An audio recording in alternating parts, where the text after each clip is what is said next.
नमस्कार दोस्तों, big post daily में आप सबका स्वागत है। अमेरिकी वायुसेना जनरल माइक मिनिहान ने चीन को लेकर बड़ा दावा किया है, जिसके कारण दोनों देशों की जनता की धड़कनें काफी बढ़ गई है। जनरल ने दावा किया है कि 2025 के बीच चीन और अमेरिका में ताइवान मुद्दे को लेकर फुल एस्केलेट वॉर हो सकता है। अब यह जानना जरूरी है कि फुल एस्केलेट वॉर होता क्या है। जब दो देश अपनी पूरी सैन्य ताकत से एक दूसरे से युद्ध करते हैं तो उसे फुल एस्केलेट वॉर कहा जाता है। ऐसा ही युद्ध 2025 में चीन और अमेरिका के बीच होने की आशंका जनरल ने जताई है। माइक मिनिहान अमेरिकी मिलिट्री के साधारण अधिकारी नहीं है, वे यूएसए एयर मोबिलिटी कमांड के प्रमुख है, इसलिए उनके बयान को गंभीरता से लिया जा रहा है। उन्होंने अमेरिका को चेतावनी देते हुए कहा है कि दो सैन्य शक्तियों के युद्ध में जाने से हालात गंभीर हो गए, ऐसे में अभी से युद्ध की तैयारी कर लेनी चाहिए। उनके अचानक दिए हुए बयान से हर कोई हैरान है। एयर मोबिलिटी कमांड के प्रमुख जनरल माइक मिनिहान ने आशा जताई है और कहा है कि मैं उम्मीद करता हूँ कि जो सोच रहा हूँ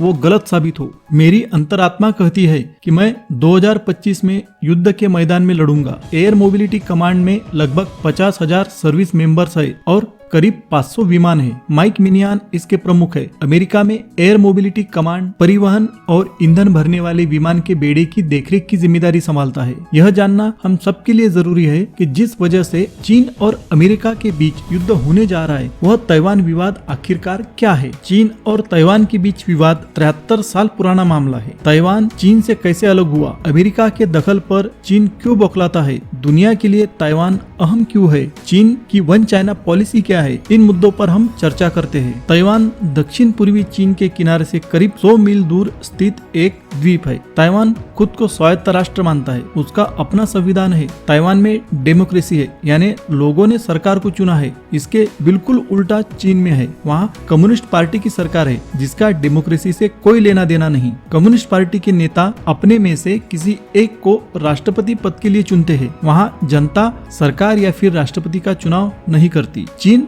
ताइवान को अपना हिस्सा मानता है और ताइवान की डेमोक्रेसी उसे चुभती है, लेकिन ऐतिहासिक रूप से देखा जाए तो ताइवान कभी चीन का हिस्सा था। कहानी 1642 से शुरू होती है। वर्ष 1642 से 1661 तक ताइवान नेदरलैंड्स की कॉलोनी था। उसके बाद 1683 से 1695 तक ताइवान पर चिंग का राजवंश शासन करता था, लेकिन साल 1895 में जापान के हाथों चीन की हार के बाद ताइवान जापान के हिस्से में आ गया। दूसरे विश्व युद्ध में जापान की हार के बाद अमेरिका और ब्रिटेन ने तय किया कि ताइवान को उसका सहयोगी और चीन के बड़े राजनेता और military commander Chiang Kai Shek को सौंप देना चाहिए। चेंग की पार्टी का उस वक्त चीन के बड़े हिस्से पर नियंत्रण था, लेकिन कुछ सालों बाद चेंग काई शेक की सेनाओं को चीन की कम्युनिस्ट सेना से हार का सामना करना पड़ा। तब चेंग और उनके सहयोगी चीन से भागकर ताइवान चले गए और कई वर्षों तक 15 लाख आबादी वाले ताइवान पर शासन करते रहे। काफी लंबे समय तक चीन और ताइवान के बीच कड़वे संबंध होने के बाद साल 1980 के दशक में दोनों देशों के रिश्तों में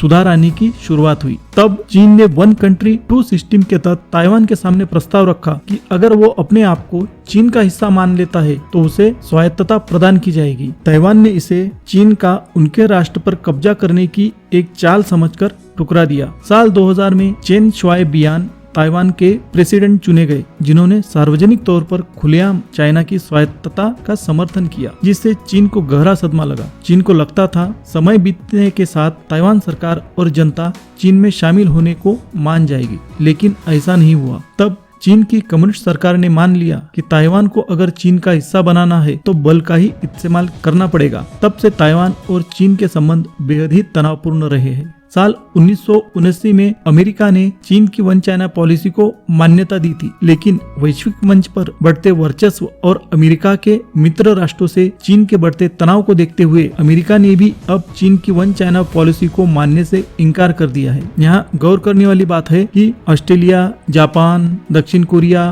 भारत, ब्रिटेन ये सब अमेरिका के मित्र राष्ट्र है। इन सभी देशों के साथ चीन के संबंध काफी बुरे रहे हैं। अमेरिका ने भी अब चीन की वन चाइना पॉलिसी को मानने से इनकार कर दिया है, जिससे चीन को तगड़ा झटका लगा है। अब अमेरिका मानता है कि अगर ताइवान चीन के कब्जे में चला गया तो तो महासत्ता के रूप में उसकी साख यानी क्रेडिबिलिटी दुनिया में खत्म हो जाएगी। इसलिए आज के समय में अमेरिका ने ताइवान से वादा किया है कि अगर चीन ने उस पर हमला किया तो वो पूरी सैन्य शक्ति के साथ ताइवान की रक्षा करेगा। ताइवान सेमीकंडक्टर और चिप्स का दुनिया का सबसे बड़ा निर्यातक है, इसलिए दुनिया के लिए भी यह छोटा सा द्वीप बेहद मायने रखता है। दोस्तों, आपको वीडियो अगर पसंद आया हो तो लाइक कीजिए, शेयर कीजिए और चैनल को सब्सक्राइब कीजिए।